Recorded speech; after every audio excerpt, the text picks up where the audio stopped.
Thank you for joining me, fellow Guardians. This is Sam from Multiverse Mission Control, and today's quest is Pyre. So, I took a long break between the last episode and this one. Kinda glad I did. Gave me time to really reflect on what I need to do. First of all... Hey guys! I guess you probably heard the big news, huh? Yeah, I'm going out of business here, I guess. Just hasn't been the same, you know, what with the stars fading out and stuff. Anyways, just wanted to say you guys are great, and I sure am gonna miss having you guys as customers and all of that. But I got some good news, though. All my stuff is all on sale now, and I will throw in a little extra there just for you, okay? So, enjoy, and maybe I'll be seeing you guys around, okay? Henceforth, all of Falcon Round's goods are 5% off. Great. Okay.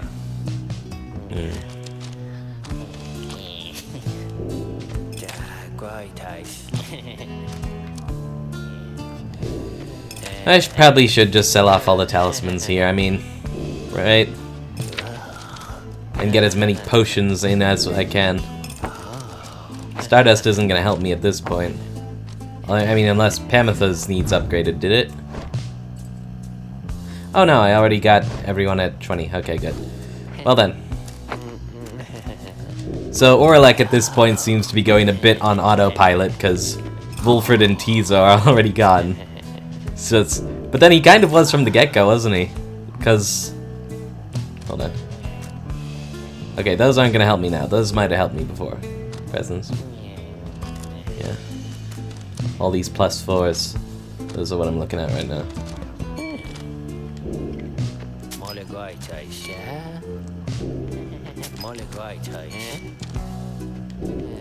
Yeah, but he already kind of was, wasn't he? Because, you know, the person he should have felt vengeful towards is already dead. And the people he's mad at currently are actually his friends who are solid with him. So, you know.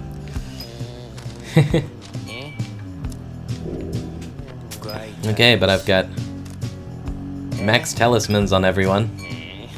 And all these buffs I'm gonna just drizzle all over.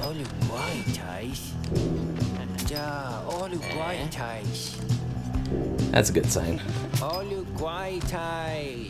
Nah, okay. That's it, Ron. Thanks a bunch. Thanks for stopping by, guys.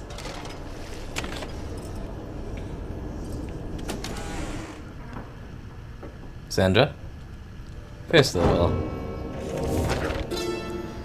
indigenous imps, in the words of Jomware Manymane.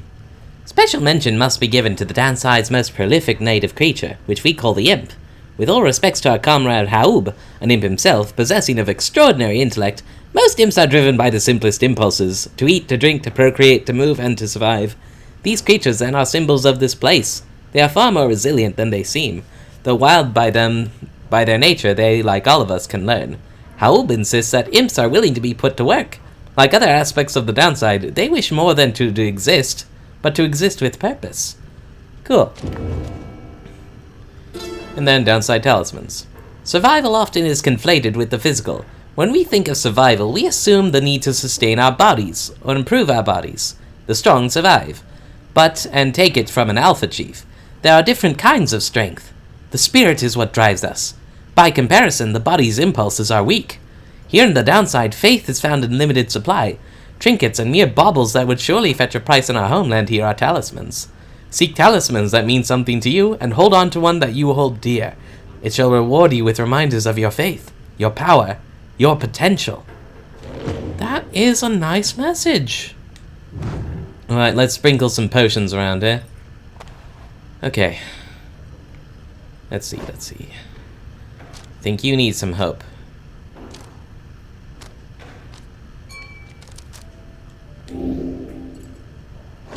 You could use some presence. Just gonna do some balance theory on everyone, you know. And let's give you some quickness, so that you have that max of the other thing I could have given you. Alright, let's see what everyone's weak spots are now. Presence and quickness, actually. Presence and hope and quickness. Okay. So I'll give you some quickness. I'll give you some presents.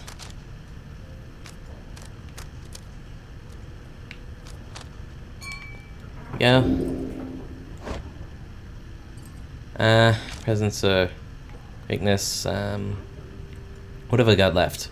4 quickness, 1 of each of the other ones, and 4 hope. Okay. I'll give 4 hope to Bertrand.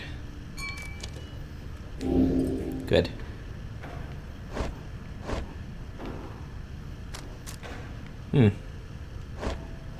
Sure. 4 quickness to Faye. Then I got... Okay. Presence.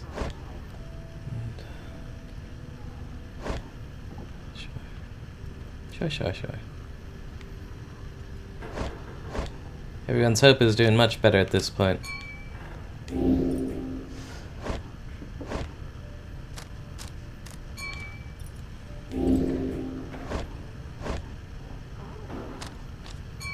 It should do. Okay. So as to who I'm finally freeing here. It's a good thing I took so long, because I really got to, reflect on everything. Max made an excellent case for Pamitha. He said that she could be an ambassador to the High Wing Remnants. That, get them to stop bombing on the Commonwealth, stop their hateful ways. Which is a fair point, Actually gives her some, some other value to the plan and all that. And the plan itself would free everyone non-violently, which includes her sister. She would absolutely fight for that. In fact, that puts in perspective why she's been so loyal for so long. She could have easily tripped us up in the Liberation Rite, but it just doesn't match her style. She's not bloodthirsty. She's not uber backstabby, She wants it to be done right. Even if even if her sister will never reciprocate. Faye, man, I've said throughout the series that maybe it would be cruel to force her back to the Commonwealth, but, in retrospect, maybe the Commonwealth should just fucking grow up. Maybe having a moon-touched savage win the Liberation Rites is the first step towards getting them to be accepted, Getting them to wake the fuck up. And besides that, it shows that worth is not some uniform, pretentious standard that everyone should adhere to.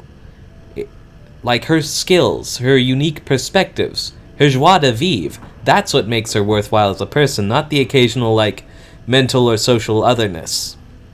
Doesn't matter. And at this point, most of her friends are on the other side. But then I also realized,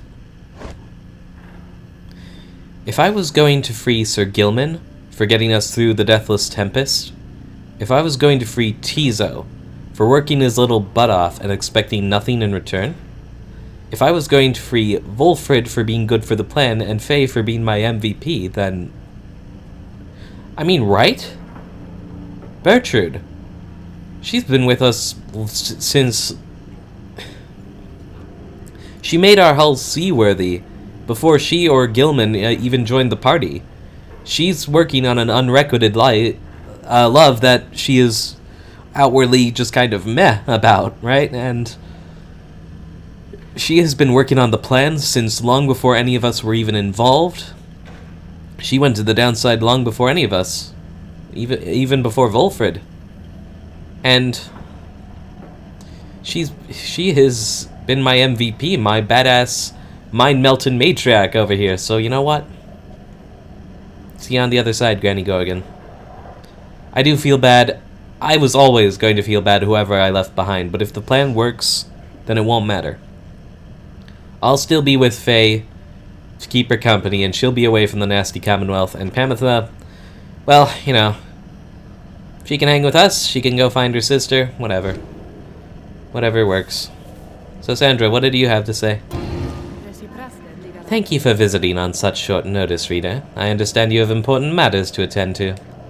So let me be blunt. Please listen for a moment, then. I know this whole affair is coming to an end, all of it. I sense the binds that formed the rites becoming weak. Which means soon you will not need me anymore.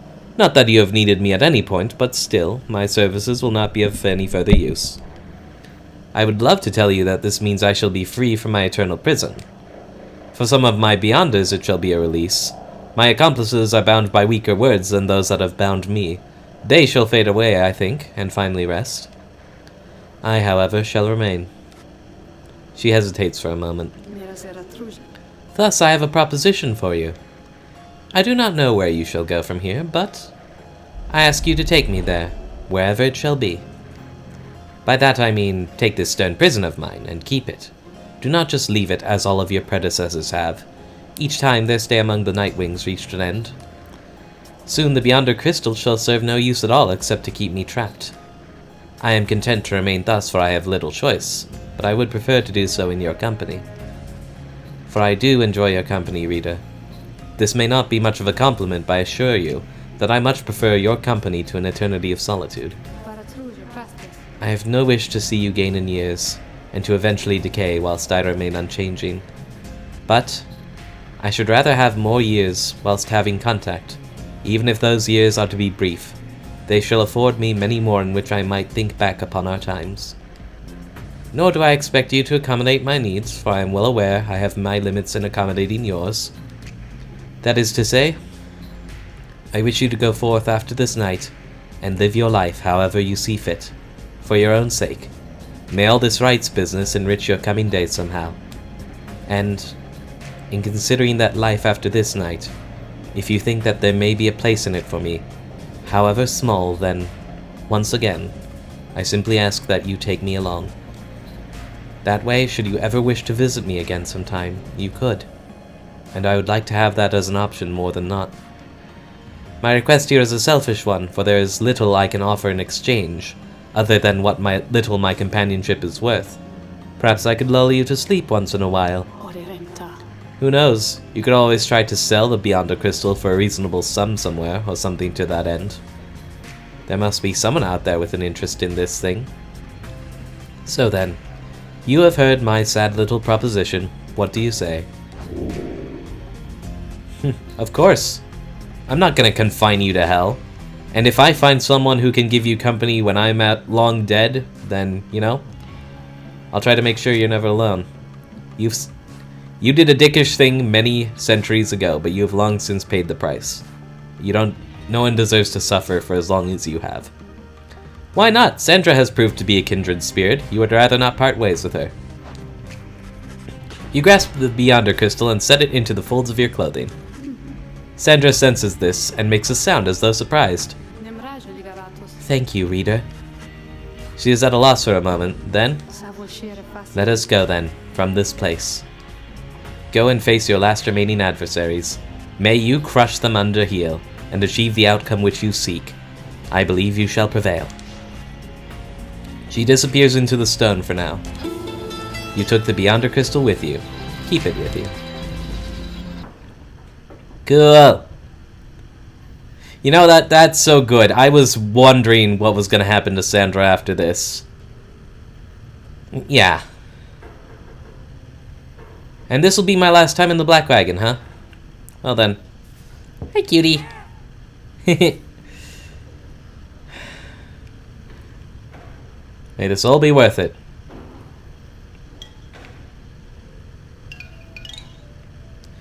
Wow. So many adventures. So many little keepsakes. What will someone think when they find this wagon long after we're all gone? Or will I keep striving here in the downside with my friends? Who knows? Well, let's go.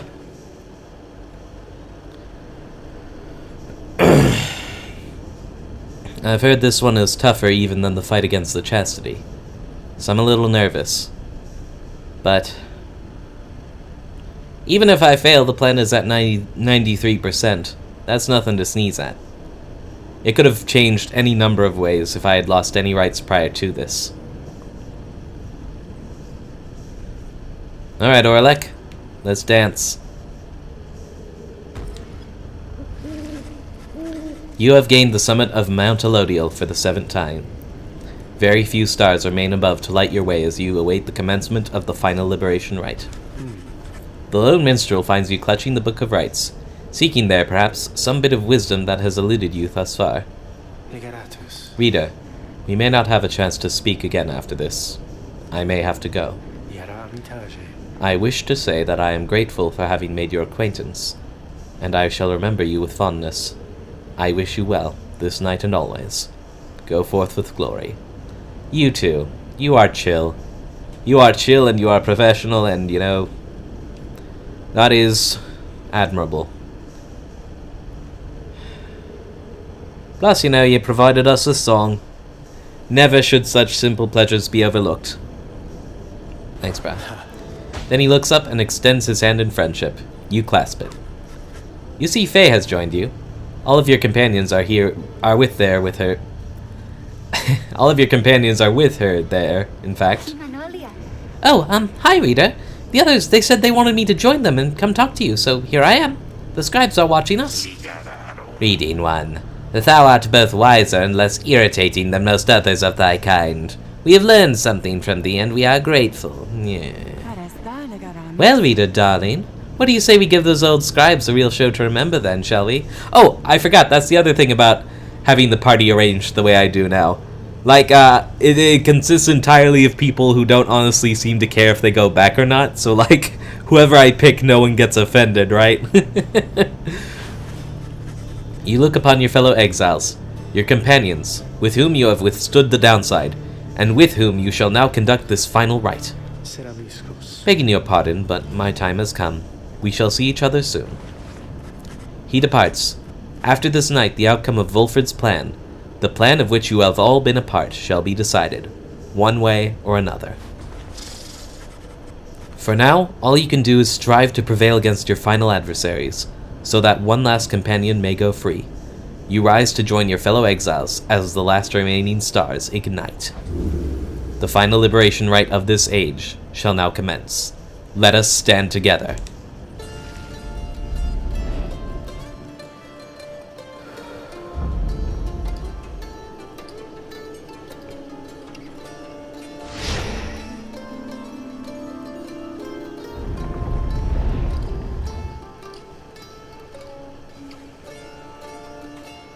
The other thing is I've had a perfect run so far, so this would be the point where I fail.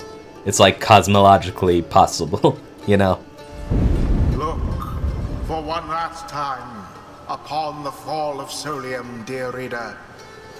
Hear me for one last time.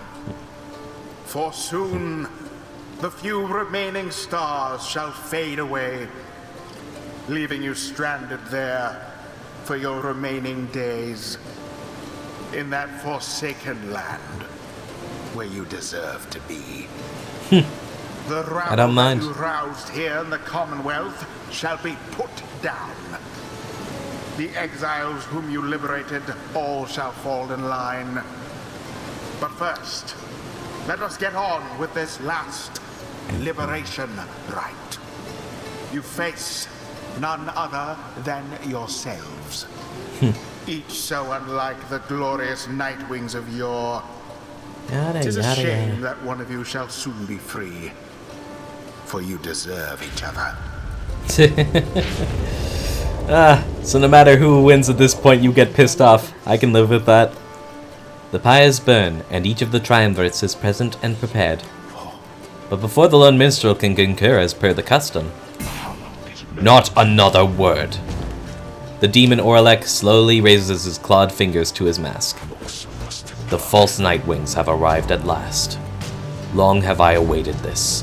My freedom once was stolen from me. Then I was cheated of it here upon this mountaintop. You may now attempt to take it from me once more. He stands there for a moment, silent. Then, Orlek dons his mask and stands prepared. May these damned rites cease, forever.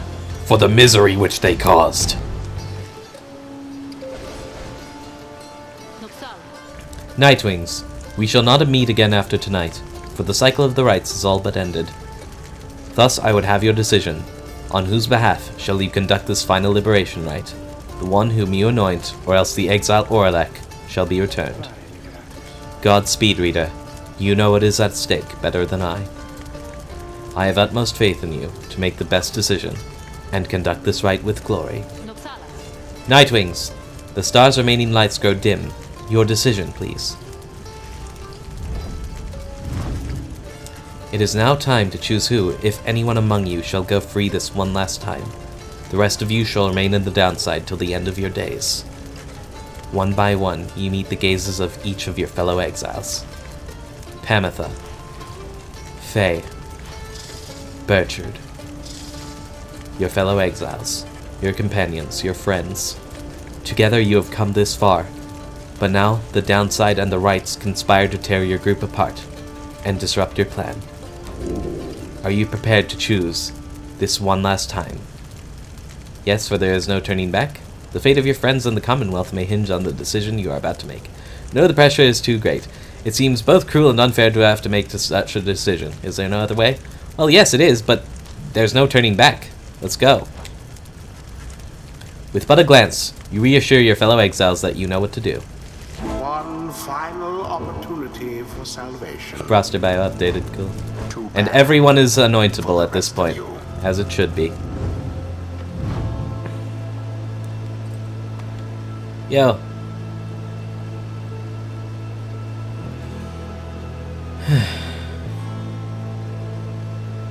Damn, dude, I could have hung with you. Why'd you have to grow so bitter?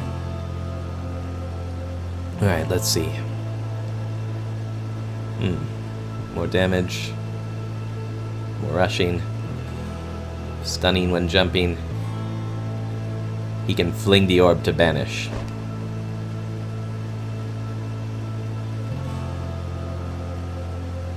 Dark Vigor. Oh dear.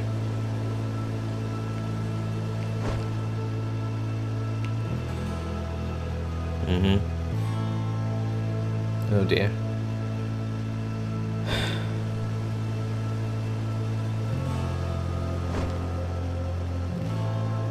And a lot of them have abilities that allow them to return a little quicker. Oh well. No going back. Give him hell, Bertrude. We have no fondness for the Commonwealth. Though should we return unto that realm, we shall endeavor to transform it, in accordance with our plan. Your choice is cast. As for your other companions, you sense a clarity of thought and purpose in each of them. They stand ready to support Bertrude as well as you. Who shall strive for her? Blessed are the scribes, who grant to me and all of us this final chance, that we may free our dear friend Bertrude.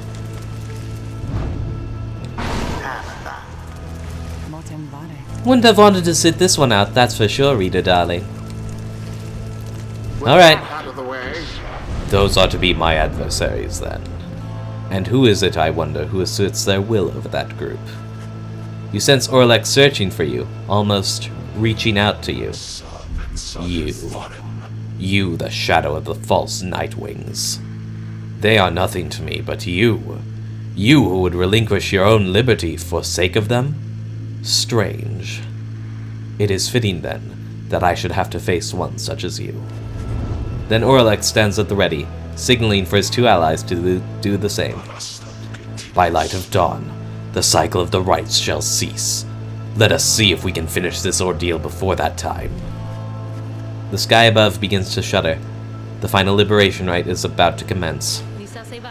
Tariq. I am prepared, Celeste. Then let our song this evening shake the stars themselves. Aye, Celeste. Let us make sure of it. Here goes. Begin. The final chance at liberation for the age.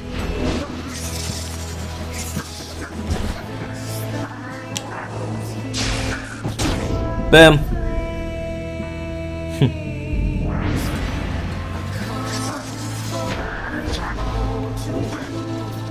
Shit. Should have banished Orlek. Ah, so close. Gotcha. Gotcha! Alright, where's the twist? The sky rains ash. Soon all shall your pyre's own mingle with them. Just then, the skies above begin to rain down fire, the final throes of the cycle of the rites, and the ending of the age. Getting a little bit pissed off, huh? Oh god! What? No! No, no, no, no, no, no. Thank God I gave everyone hope, huh? Jesus Christ. What was that?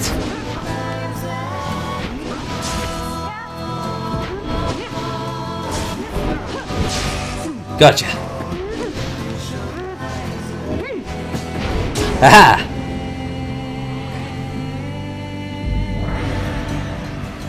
I'm so glad I potioned everyone up prior to this. That could have been terrible.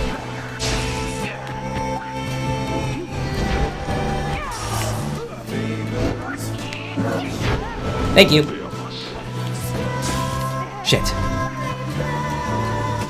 Oh god, it's raining down.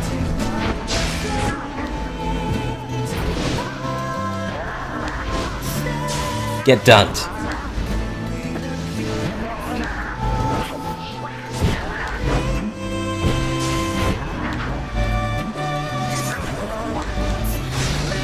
I can go through walls. I can go through walls. Oh shit. That's okay. Oh fuck. Oh fuck, oh fuck. Oh, I can see where it's about to come down. That's good. Mine.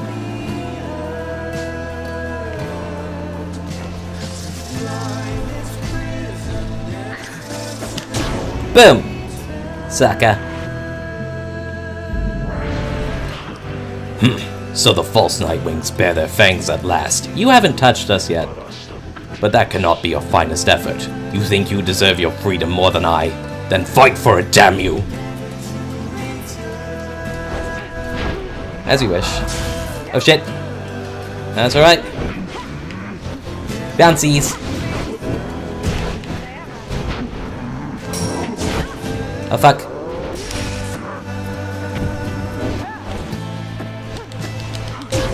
Aha! Orlek stands breathing heavily. He looks back on the thin lick of flame that is his smoldering pyre, before turning his attention back to your triumvirate. Sorry, brah. I might have freed you if you hadn't been so bitter and nasty to your former comrades. Nightwings proved their worth. You don't sound happy. They defeated utterly. Thus ends the Liberation Rite. And thus, the scribes have chosen A foreseeable outcome, and the one which we desired. And this means I just went through the game with a perfect fucking win streak. Oh, I feel happy. You look upon Bertrude for what you expect shall be the last time you see each other. Any moment now, the Shimmer Pool shall engulf her. Any moment now, she shall return to glory, and join with Volfred's agents in the Commonwealth to help achieve the plan. Any moment now, the cycle of the rites shall end, until at least the dawn of a new age. Any moment now. And thus, the scribes have chosen. And Is it not coming? The scribes have chosen. Oh. And thus, the scribes have chosen. Oh. Nightwings. Reader. What have you done? Don't look at me! Yeah, a fortunate result, now coupled with an inauspicious turn. Each prior time upon the fall of Solium, the Shimmer Pool has opened, following the Liberation Rite, and taken in whichever exile prevailed. But now all is still, and the light of the stars above has all but died. You sense a growing fear that it is already too late, that the Shimmer Pool shall not reveal itself again. Orlek approaches, his head bowed. The 8 scribes saved their greatest treachery for last. Then something else catches his notice. Wait. A sudden rush of starlight cascades through the stillness of the summit. The Shimmer Pool has appeared again, different somehow, but open. Bertrude looks upon it, but it does not engulf her, or at least not yet. It seems I was mistaken then. The 8 scribes. This is not their greatest treachery, it is their greatest jest. The shimmer pool is flung wide open. It seems that all are worthy now of freedom. The plan! It worked! Orlek strides toward the shimmer pool, but... Halt, Orlek. Orlek glances over at the lone minstrel, almost in surprise. The shimmer pool has lost most of its strength. You step inside and you shall surely drown. Of that I can assure you. Oh, shit. He laughs to himself at this. Then we have all been cheated. No. The shimmer pool is revealed, and one of you may still return as planned. But, as for who returns, someone shall have to choose. Ere the last light of the stars is extinguished, and the rite cease to be, this is the final trial of the scribes. The final trial of the scribes. Then, our confrontation. The Liberation Rite. It all was meaningless. No, the victor of the confrontation is to be the one to make the choice, among those closest to the scribes, either the anointed or they who anointed them. So are you saying I could go home at this point? Then we may still return, although perhaps the reading one may leave this place instead. Yeah. Aye, it shall be either you, the reader, or... It shall be either or. Bertrand, please make your decision quickly, lest it shall be forfeit. I do not know for how much longer the light of the stars shall offer you this gift. We mislike having to rush unnecessarily, and yet we are decided here in this. We believe it ought to be the reading one which shall return. Go now from this place. Bertrand wishes to give up her freedom so that you may regain yours. Very well. Reader, the choice which Bertrand made, or rather the choice which she gave, it is now yours to make instead. This choice, it may keep bouncing back and forth like this. Absurd. It may, until such time as one of you is willing to accept the burden and the outcome of the choice. That is the trial, and I fear that there is a little time remaining now. Reader, if you and your companion are too cordial with each other to accept that freedom, either one of you, then I shall gladly take it. Freedom ought be more than some flirtatious trifle to exchange. Reader, what is your will? Choose yourself, choose Bertrand, choose Orlek. This is your chance, and Bertrand wished that you should take it. Your intention this night was for her to return to glory, and it shall be done. He earned his rightful freedom long ago. He deserves his justice. Bertrand, you are decided. You have chosen Bertrand. She looks at you with some astonishment. Bertrand, madame, do you accept the reader's choice, or shall you make another? If that is the reading one's desire, then so shall it be, and we accept their will and thine. Then it is done. You see a look of genuine surprise flash across Bertrand's face, and then... she is gone. You gave a chance of freedom so that Bertrand may yet have hers. May she return in glory. Godspeed, Bertrand. By the scribes. No stars remain aloft. Oh well. The cycle of the rites. It is finished. I'll always wonder if I should have chosen Faye at this point, but... What shall become of it? What shall become of us? Nightwings. The opportunity to gain your freedom from the downside. Was it not enough?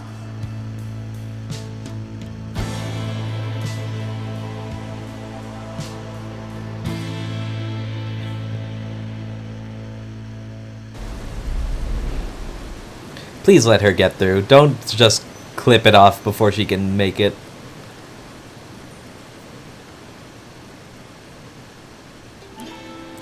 That night, the exiled Bertrand returned to the Commonwealth. She was to be the last. The stars had faded, and the cycle of the rites had run its course.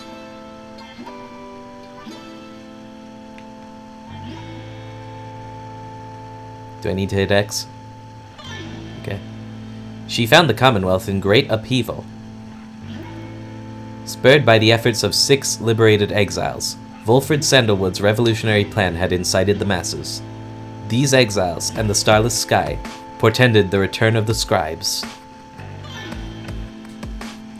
The people surged into the streets, shoulder to shoulder. Led by the 6 exiles, their voices shook the heavens. The leadership of the Commonwealth was panicked. Ooh, I'm getting chills. No blood was shed that night, and by dawn, it was over.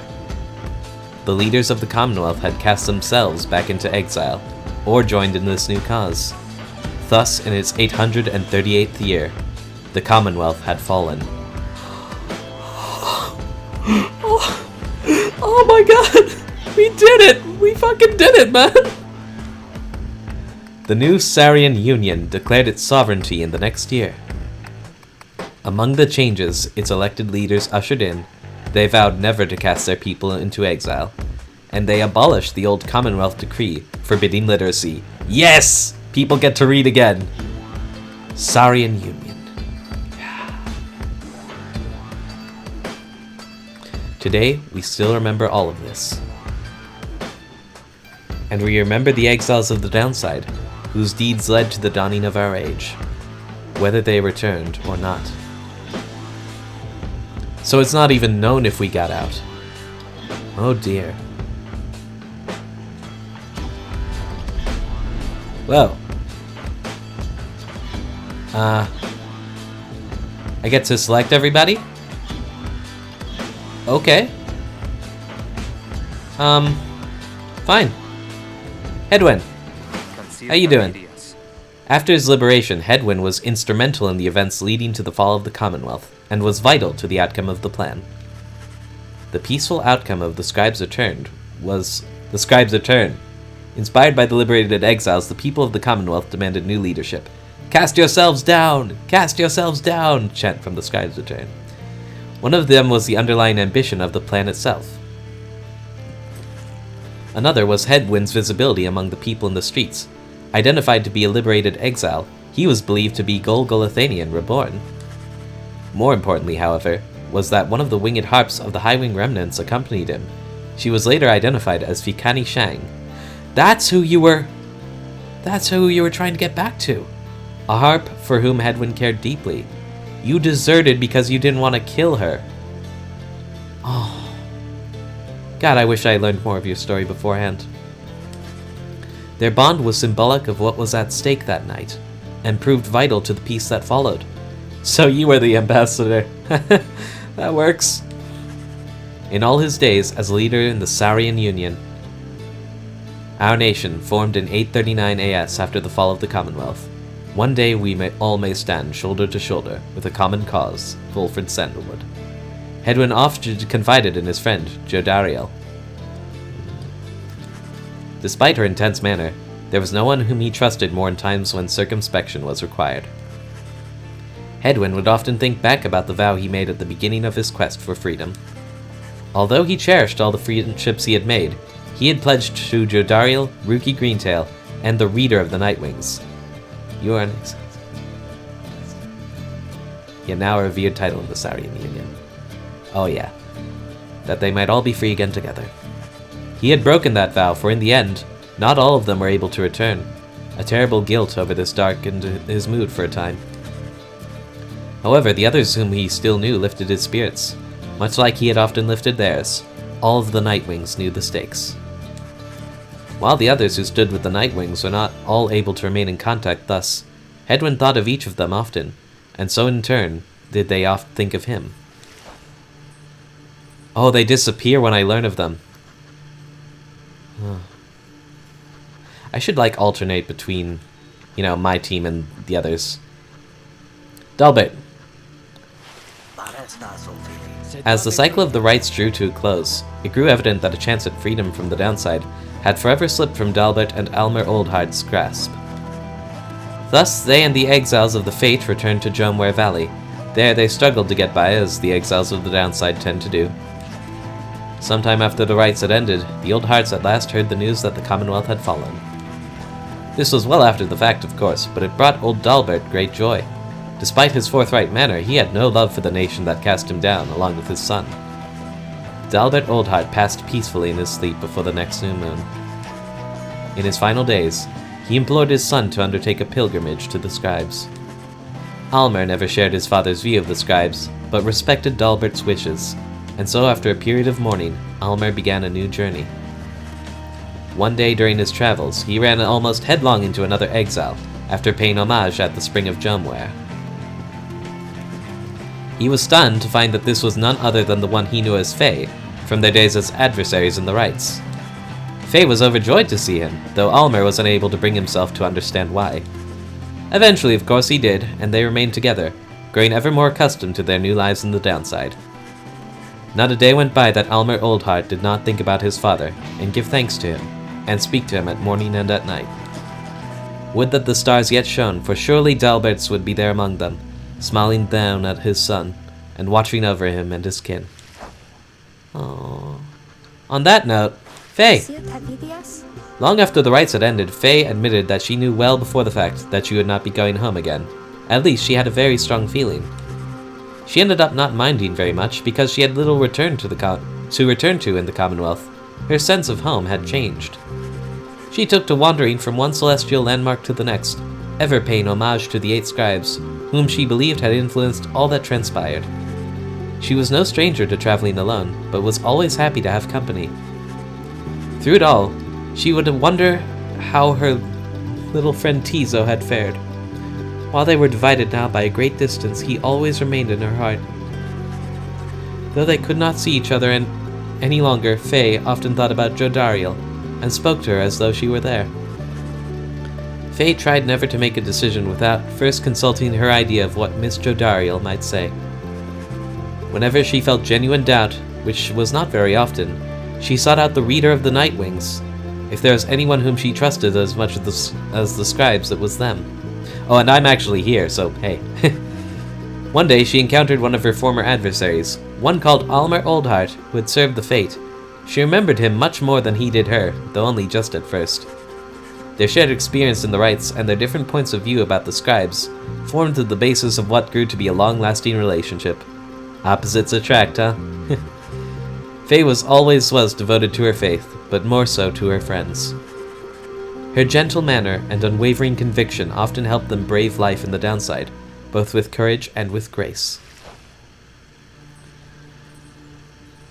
I wonder if I should have freed you, but I'm glad to see that you're happy. That is important. Okay, fucking... I don't know. You. After the final Liberation Rite, Lendl refused to believe that the rites had truly ended.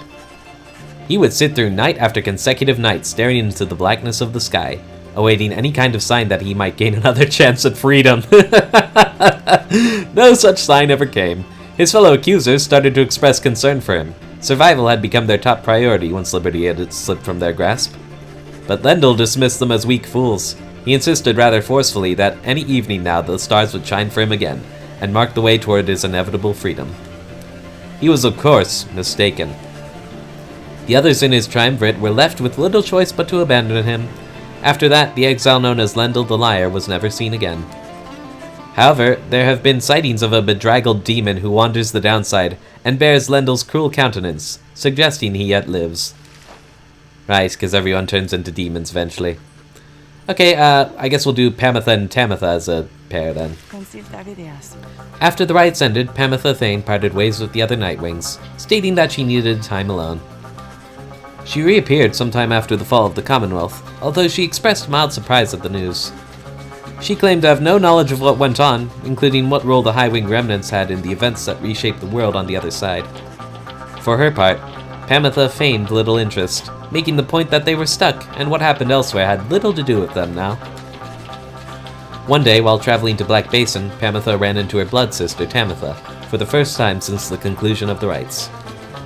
Their reunion was not as amicable as Pamitha might have hoped, and Tamitha, still resentful of their history together, turned violent. Pamitha would later brush aside the incident, though always had an injury to show for it. Yet from that point on, the blood sisters are back on speaking terms, at least for the most part. Having long since felt as though she had no home to call her own, Pamitha continued traveling about the downside. As the tempest swept across the land, changing its features, she found in it a sublime beauty, and in the starless nights, she still could see just fine. She said such travels tended to remind her of when she was younger and could fly unfettered. Oh, you can't fly anymore!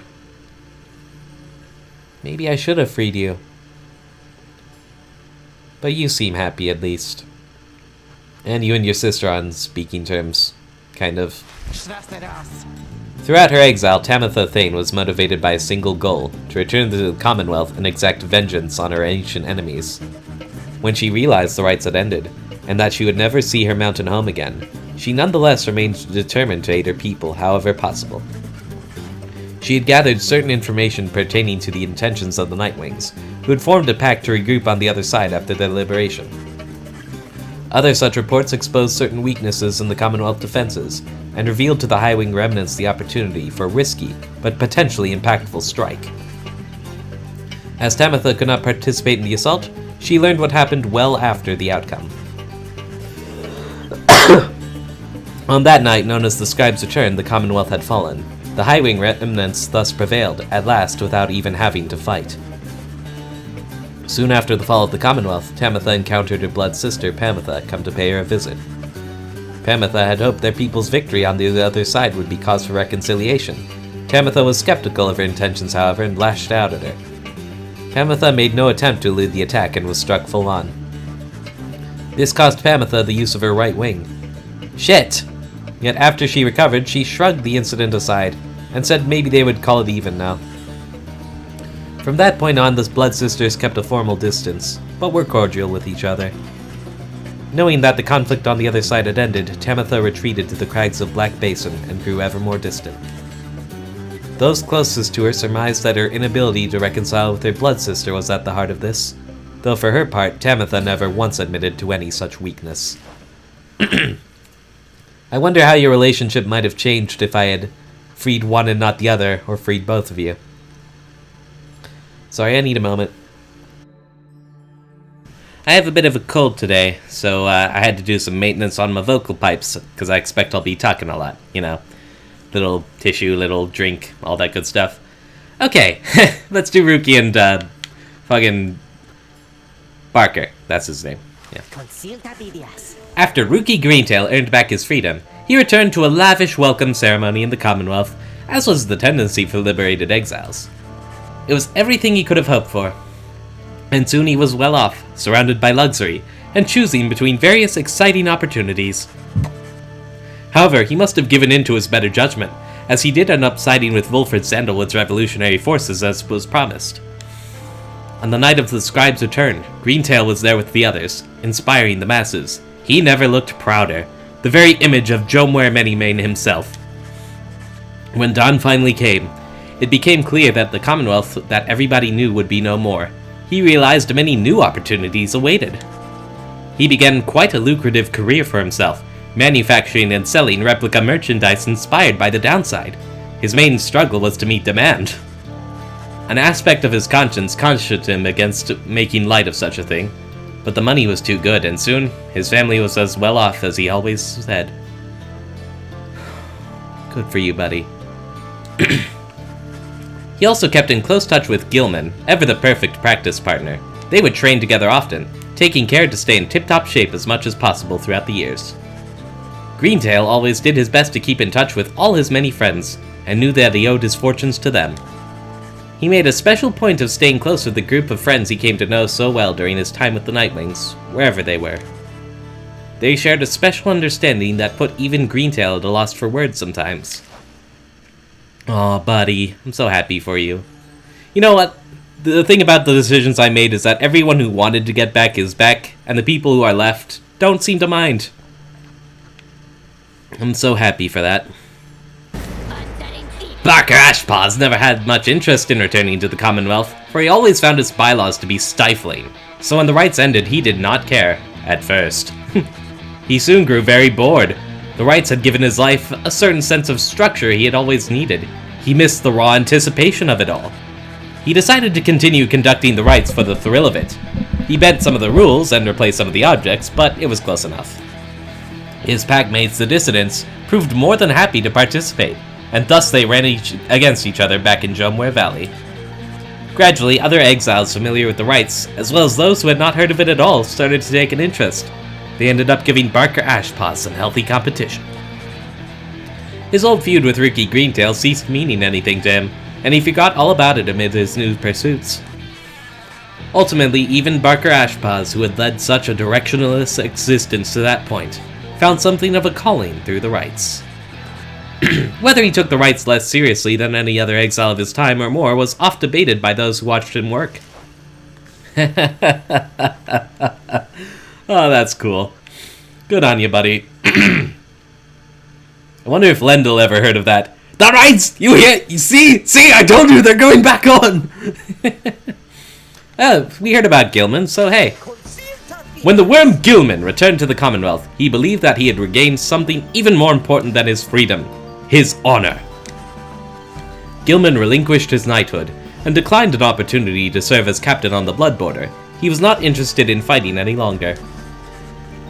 Yet, as is sometimes the case with those such as he, a circumstance soon came about in which there came a need for him to once again make use of his military training. Thankfully, however, the scribe's return ended peacefully. Gilman was on edge throughout that night, expecting violence to erupt at any moment, but the moment never came. When the matter was at last put to rest, then Gilman truly knew his time as a knight had ended. He declared to all those in earshot that he would never fight again. Unless, of course, there was some other extraordinary set of circumstance, again requiring him to fight, but he certainly hoped not. He still trained regularly, just in case, especially with his fleet-footed friend Rookie Greentail. From time to time he would seek guidance from one of his former comrades, Big Bertrude, much his elder and a wellspring of perspective on his life decisions. He was always grateful for having studied under the reader of the Nightwings, without whom he would never have completed his penance.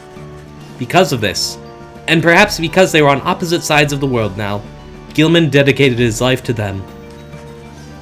Aw, buddy, I love you too. By that point, he had long forgotten about his days under the leadership of Sir Deluge, his former commander.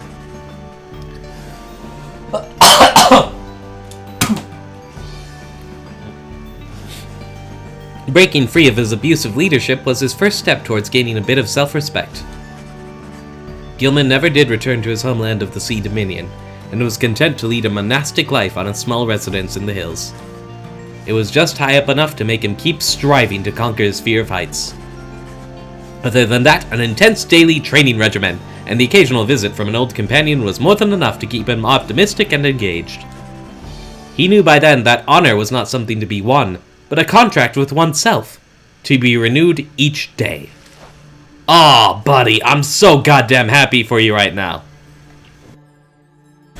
I don't know whether it's the amount of hype I'm feeling right now, or the amount of talking I'm doing, but I feel the need to take more breaks. Hope I can make it to the end. Sir Deluge. All his life, Sir Deluge had fled from one danger only to find himself facing another. He had escaped the war-torn waters of the Sea Dominion, he had escaped the blood border of the Commonwealth, and now he had escaped the rites. After the rites had ended, many exiles wrapped up in the ancient test were crestfallen, as their last chances to return to their homes vanished, along with the stars above. But Deluge did not mind, for this outcome meant that at last there was no burden of responsibility weighing down on him. While most of his fellow exiles of the Pyre hearts yet longed for the waters of the Sea Dominion, driven as ever by their impulses toward conflict, Deluge settled down. With him remained one of his companions, one Lady Seagrass, who had taken a liking to him for some reason. Reportedly, they disappeared into the waters of Worm Gulf, which may begin to explain the significant increase in worm population observed in the vicinity. Ew. Don't do it, Cat. I really like this interactive ending. It really lets you see the full scope of the choices you made. Don't do it, Cat! I'm telling you.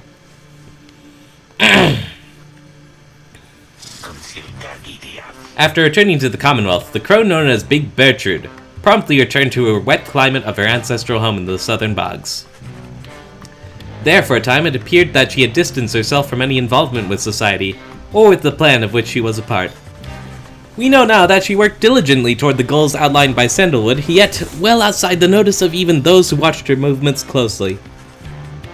For example, the printed notices spread throughout the streets about the night of Scribe's return were all her doing, yet no one knew until she owned up to it much later. Subsequently, she returned to her focus to the sort of work which had preoccupied her for many, many years, both in the downside and in the Commonwealth. And she remotely managed aspects of her business in the downside, ensuring that the exiles who remained there could still get a hold of certain valuables. Much of her effort was doubtless due to the influence of Sandalwood, someone whom she had admired now for decades. He had made clear that he could not requite her feelings for him, but what could have been a hurtful dismissal led only to a deeper understanding between them. Bertrude, most of all, kept busy with her work. The inks and notices which she still brewed and manufactured once were grounds enough for a quick sentence into exile. Back then, the one thing worse than spreading lies about the Commonwealth through speech was doing so in print. Once exposed, such writings all were burned. Now, the written point of view is to be honored rather than to be feared, and Big Bertrude remains one of our time's most notable purveyors of this craft. It is quite likely something you have read in recent times would have been put to parchment by her handiwork. Yay. Bertrude, doing work. Now for the mirror. After the cycle of the rites had ceased, Witchwood Milday returned to the Flagging Hands region, where she sealed herself within the Pit of Malith. There, even her fellow exiles of the Withdrawn allegedly grew unnerved after a time, and left her to her vile work.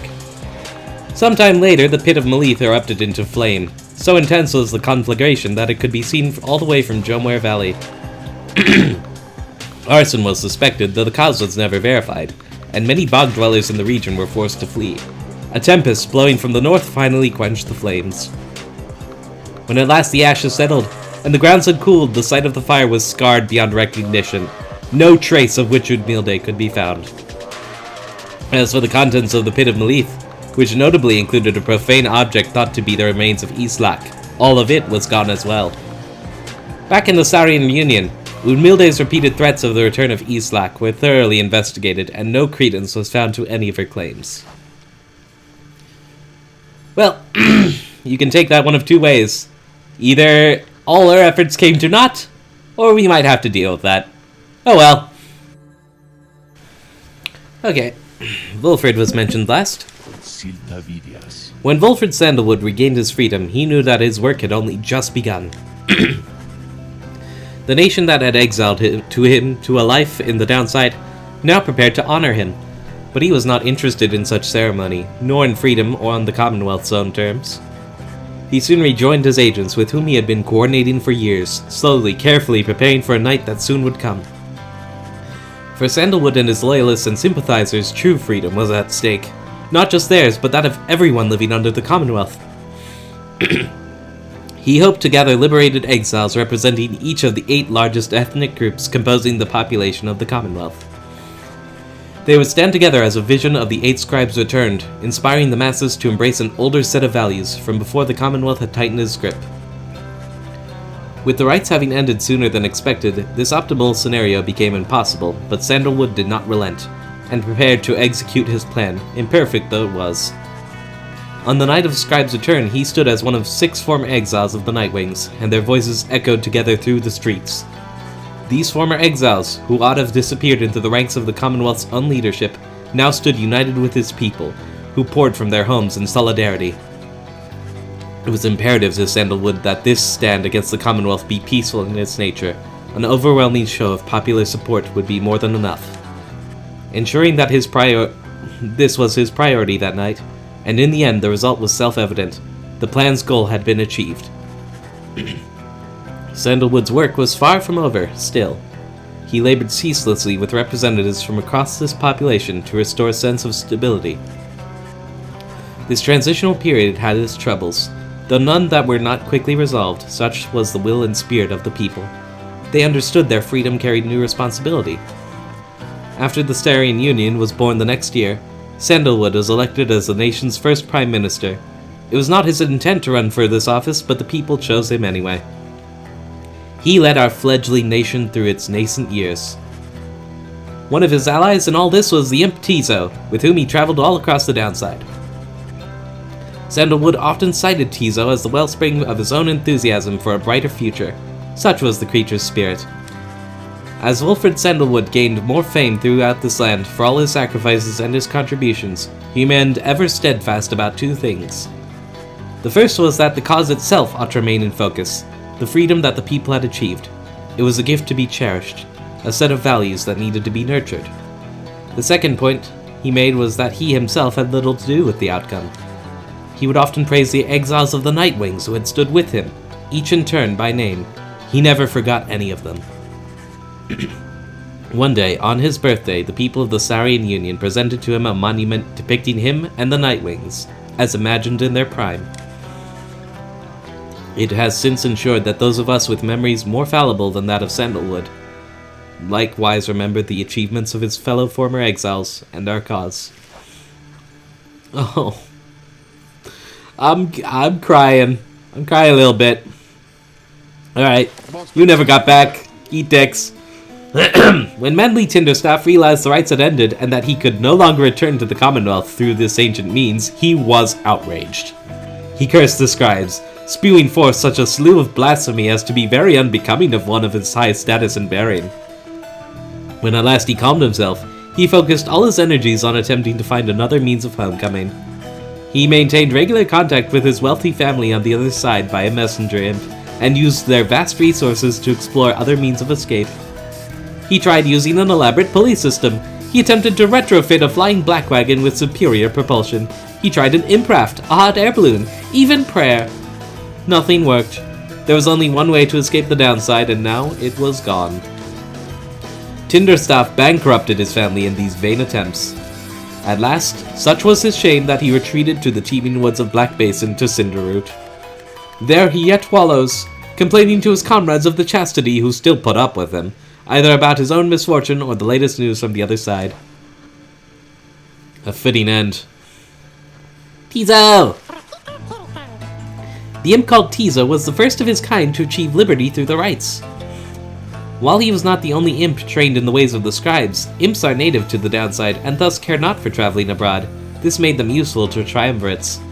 Yet Tizo had a different calling, and the Nightwings believed that he too could play a key part in Volfred Sandalwood's plan. During the night of the scribe's return, he stood out to the populace as something of a miracle. They had only heard of downside imps before from legends of Howb the Swallow.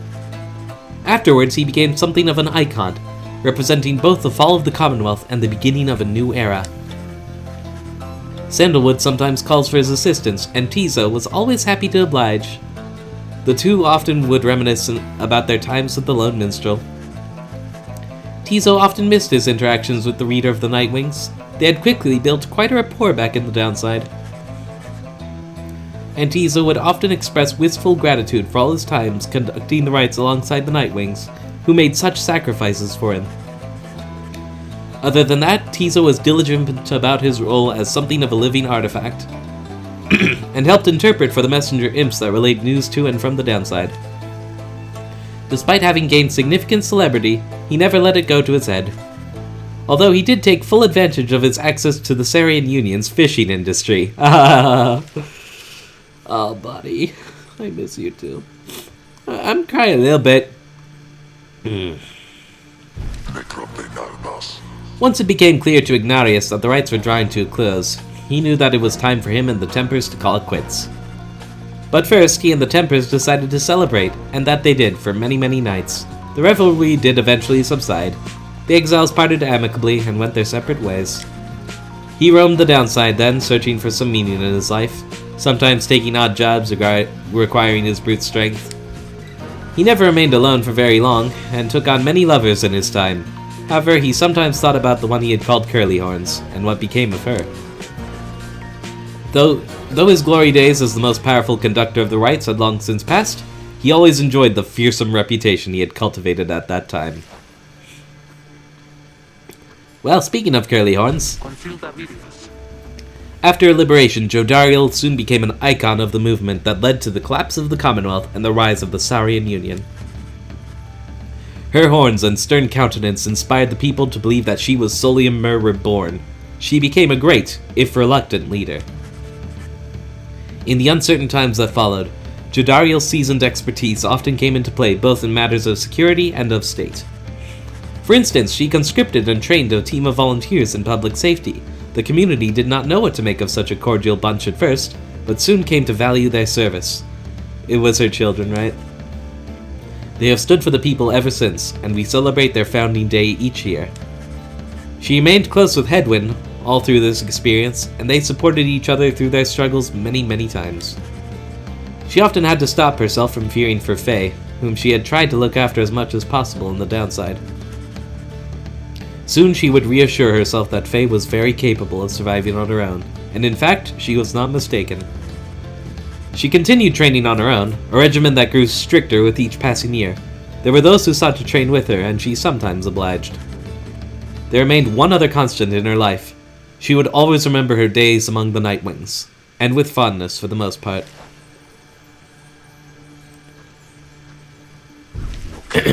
After the Shimmer Pool closed for what would be the last time, Orlek looked around him in the flickering light of the Nightwing's still-burning pyre. He then turned to the Fall of Solium and looked up toward the black, starless sky. He cursed the 8 scribes then, one after the other. After that, he strode forward, towards the waters coursing from the side of Mount Elodiel, and without hesitating, he cast himself down. Oh, buddy. You let your bitterness get the better of you. Orlek's body was never recovered. The drop from Mount Elodiel does not appear survivable, although Orlek did survive it once. That time, however, he was filled with fury. Such was the betrayal he had suffered when his fellow exile claimed his rightful freedom. This time, Orlek was filled with nothingness, and chose to leave the downside in the one way he knew he still could. The other Nightwings who were witness to this never forgot what they saw.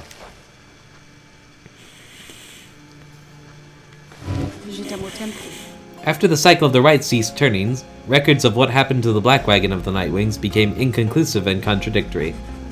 Some accounts suggest that the exiles of the Nightwings who remained in the downside continued to make use of the Black Wagon as their place of shelter and their means of travel. However, there is no record of what happened to the wagon's contents, such as the Book of Rites or the Beyonder Crystal, said to be haunted by the apparition Sandra the Unseen. One possibility is that when the lone minstrel took his leave, he took the Beyonder Crystal with him, for he was thus obliged. By this line of reasoning, however, the Black Wagon itself should have been taken also. Others remain skeptical that the Beyonder Crystal ever existed, or rather that the visions that it granted were anything other than a result of an active imagination or a fever dream. The Bog Dwellers of the Southern Bogs offer still another explanation, for they are familiar with binding enchantments. If there existed such an object in which the Sisters of the Arch had been expelled for more than 800 years, then the enchantment could have expired along with the light of the stars.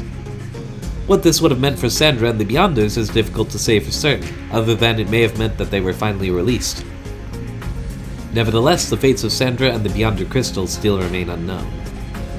Yet those exiles of the Nightwings who claimed to have seen this apparition all spoke of her with degrees of reverence or perhaps a little fear. Can you believe this, reader? Honestly! Sandra has appeared before you, as well you can see. They are so far from the mark with all this nonsense. I am wont to laugh. In fact, here goes. She laughs. She is referring to the account of her. You sense she does not care for it. Well, let them gossip all they like. I merely wish that they would mention you at least in passing when next they are at it. Though they shall never know even the half of it, shall they? Sandra seems irritated by the incomplete account of what happened to her.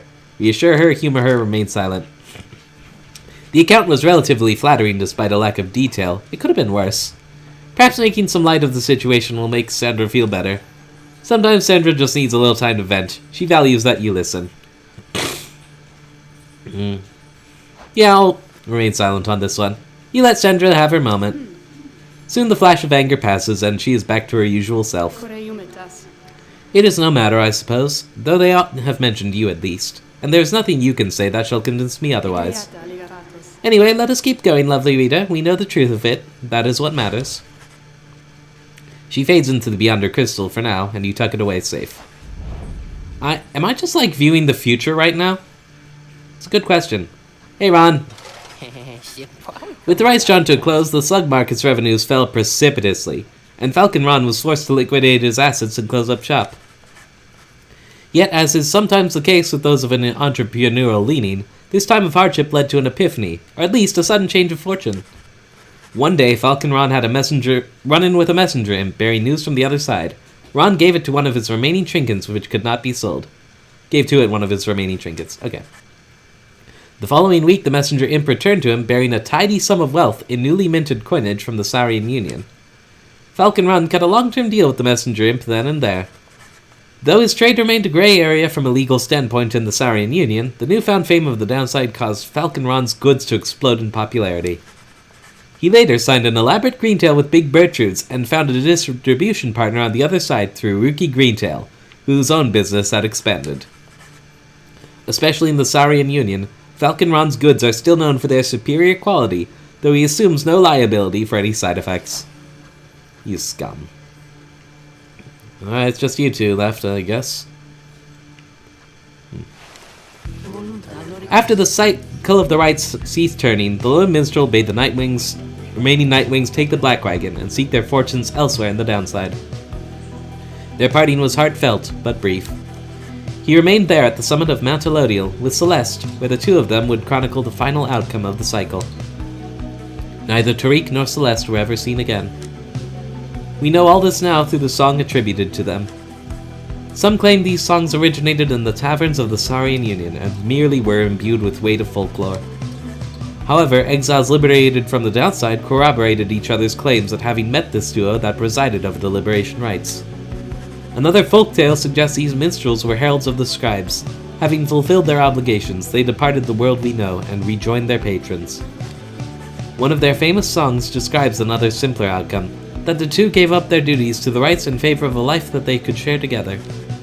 In any case, they are likely to remain the subject of such verses and such songs, for it was they who watched over the rites and ushered in our times. Well, that's everyone. So what happens to the reader? There is one more account which warrants mention. The Nightwings conducted the rites under the guidance of a reader. Little is known of them.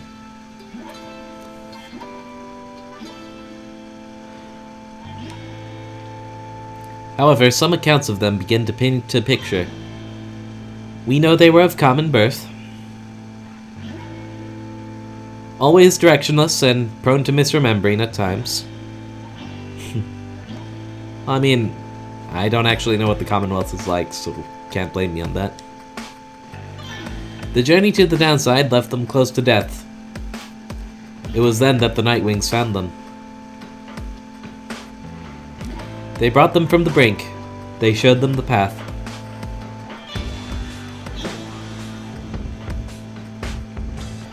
They pressed onward with the others. They had made a vow to help their friends be free. Thus did the cycle of the rites commence its final turns.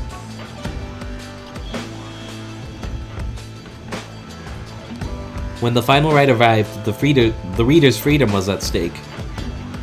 In the end, however, they remained in exile. From that point on, accounts of them diverge.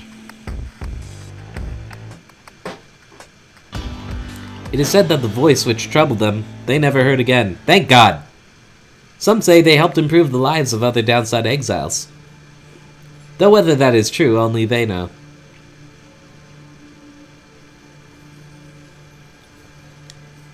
Someday, perhaps, that reader's own star shall emerge. Then it shall pierce the dark of night in all its brilliant glory. Until such time, and ever after, all of us give thanks. Their journey began on a barren waste where the reader arrived, afraid and alone.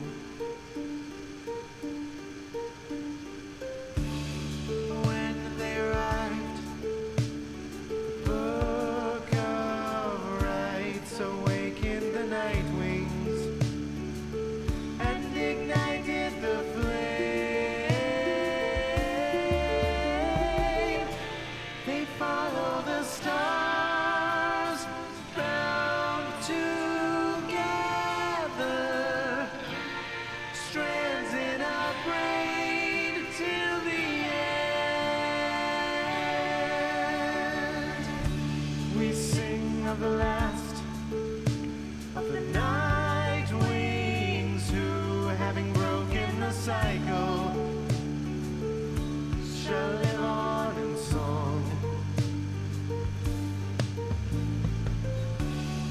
Headwind prevailed and strode the that his heart laid before him. He has found his way home. Captain Joe Dariel, mother to many a foundling, she has found her way home. Rookie Greentail has proved his worth and returned to his family by the grace of the scribes. They follow the stars, bound together, strands in a braid till the end. The moon-touched girl feels the scribes in the heart of the downside. She remained to the end. Tizo prevailed, first of his lowly kind, to ascend from the downside. He has found a new home. Sir Gilman the Bold, ever in his quest, finding honor and glory, he has found his way home. Never vain, born on guilty wings, ever seeking forgiveness, she remains till the end. They follow the stars, bound together, strands in a braid till the end. Bound together, spirits tether, strands unbroken, scribes awoken. Volfred prevailed as the Nightwings guide, having led them to glory. He has found his way home. The enchanter Gertrude made her rivals pay with the darkest of curses. She has found her way home. The reader at last made the Nightwings whole, having bound them together. They remained till the end.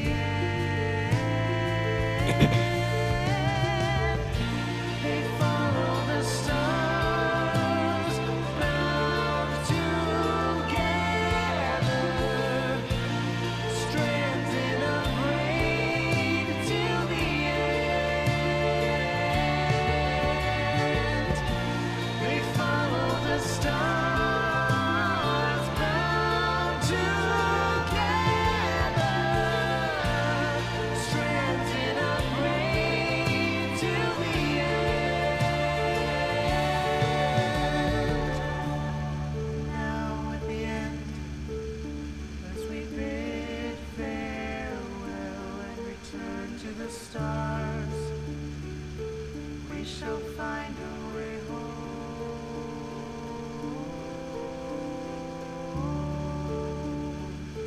We shall find our way home.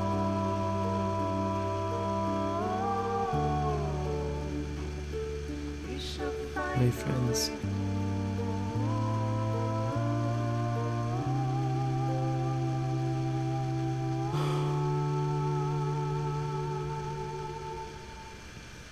Oh.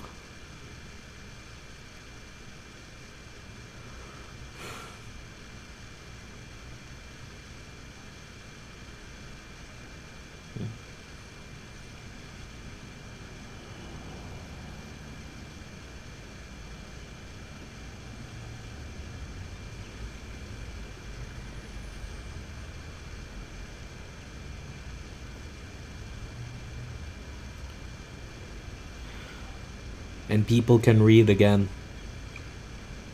Can't ever take that for granted.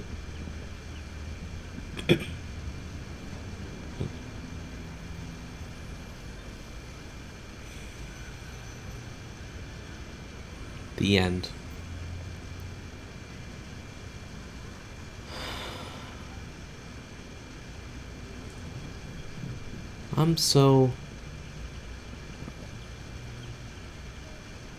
I am very emotional right now.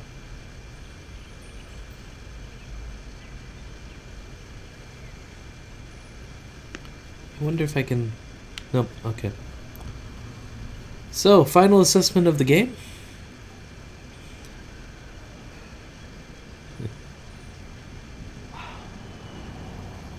This may be one of the best games I've ever played.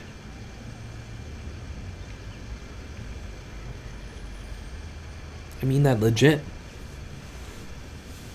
And I haven't even explored what the PvP aspect is going to be like yet. Probably should. I was even thinking I'd do it a bit ahead of schedule. I don't know.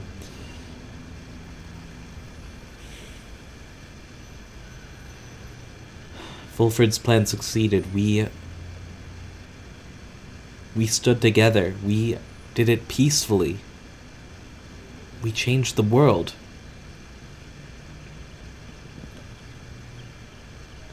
I think there's always going to be a little regret in my heart for the final choices I made.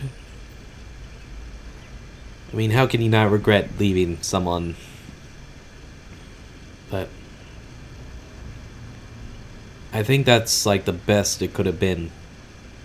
Made everyone happy, and they all lived long and fulfilling lives.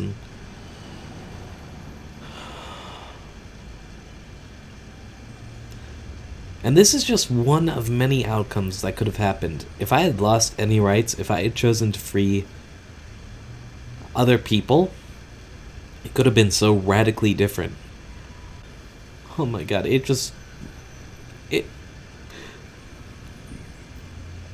can't talk without crying a little. It's inspiring. It made me feel so good to hear that it all was worth it in the end.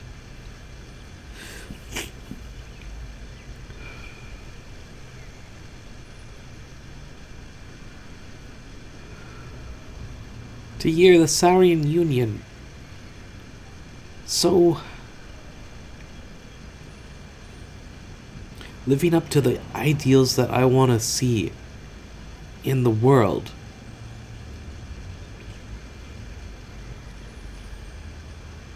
That is a legit good I think I'll carry just for the rest of my life.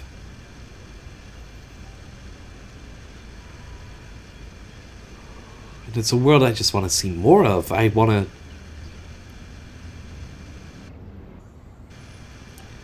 And hear the people thrive and prosper, and to give thanks for all our efforts.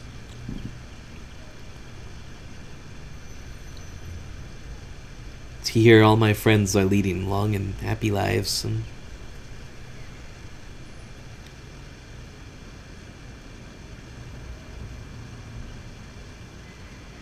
and like the talismans, they could have radically altered the gameplay in any number of ways. Like, you know, if someone like dedicated themselves to studying all the different strats you could do with those, I'm sure there are some sick combos out there already. And I know I ended up getting a perfect streak. I ended up getting the feel of it so down that I eventually kind of stopped struggling, but I know Max was having like a hell of a time with it, and so I know the challenge is there, and I know it's like once I start facing another player, it is going to be like a whole different animal. It's going to be... I expect that to be really crazy. I'm looking forward to it. I was legit like reaching out at the end picture. I wanted to join my fellow exiles there for a moment. But I've got my own life to go back to, and, you know, other quests that need my attention. Still though, God damn. And it's so pretty. It is so gosh darn pretty. Just all of it. Oh my god. I could gush forever about this game. And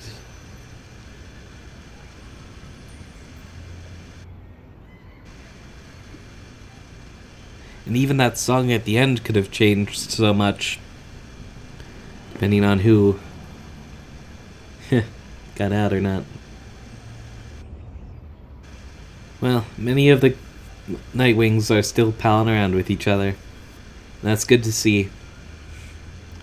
Some goodbyes were inevitable, most of which my own. I'm always gonna wonder how it would have played out if I mixed and matched a little bit. And you certainly could see other results on YouTube, I'm sure, but this is the kind of game that, like, deserves just to be played through multiple times, if you really want to see it, I think. And I think I will, like, just on my own time, just for curiosity's sake. But for now, thank you all for seeing it through to the end. If you liked what you saw, please go support the developers in all they do and spread as much positive energy as you can, for the battle for goodness is always ongoing. But for right now, thank you all for tuning in. Please comment and subscribe if you want to see more content like this. And remember, you all have the potential to get good. Peace out. Quest complete!